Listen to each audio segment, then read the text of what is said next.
লন্ডনে 18 সেপ্টেম্বর থেকে শুরু হয়েছে লন্ডন ফ্যাশন উইক, যা গতবারের তুলনায় আরও বড় আকারে আয়োজন করা হয়েছে। এবারের ইভেন্টে 157 জন ডিজাইনার অংশ নিয়েছেন, যারা ক্যাটওয়াক, ডিজিটাল প্রেজেন্টেশন এবং ব্যক্তিগত শোতে তাদের নতুন সংগ্রহ উপস্থাপন করছেন। ব্রিটিশ ফ্যাশন কাউন্সিলের প্রধান নির্বাহী লরা ওয়িয়র বার্তা সংস্থা রয়টার্সকে দেওয়া এক সাক্ষাৎকারে বলেন, ফ্যাশন উইকের প্রথম দিনটি অত্যন্ত উৎসাহব্যঞ্জক। নতুন ডিজাইনারদের সমর্থন ও শিল্পের সেরা প্রতিভা তুলে ধরাই আমাদের লক্ষ্য।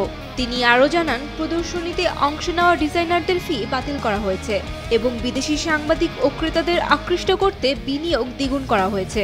ভবিষ্যতে শুধু ক্যাটওয়াক নয়, আরও সৃজনশীল ও সাংস্কৃতিক উপায়ে ফ্যাশন উপস্থাপন করা হবে বলেও জানান তিনি। ফ্যাশন উইকের শুরুর দিনে রানওয়ে শোতে অংশ নিয়েছে হ্যারিস রিড এবং জনপ্রিয় রিটেইলার H&M। সেখানে তাদের ফলোইং সিজনের ফ্যাশন লাইন উপস্থাপন করেছেন। শুক্রবার পল কস্টেলো ও বোরা আকসু তাদের শো করেন। এই ফ্যাশন উইকে কয়েকটি বিশেষ বার্ষিকীও উদযাপন করা হচ্ছে। এর মধ্যে ফ্যাশন ইস্ট তাদের 25 বছর পূর্তি উদযাপন করছে, আর এরডেম ও রক্সান্ডা 20 বছর পূর্তি উদযাপন করবে। লন্ডনের ফ্যাশন দুনিয়া সবসময় নতুন প্রতিভাদের সামনে নিয়ে আসার জন্য বেশ পরিচিত।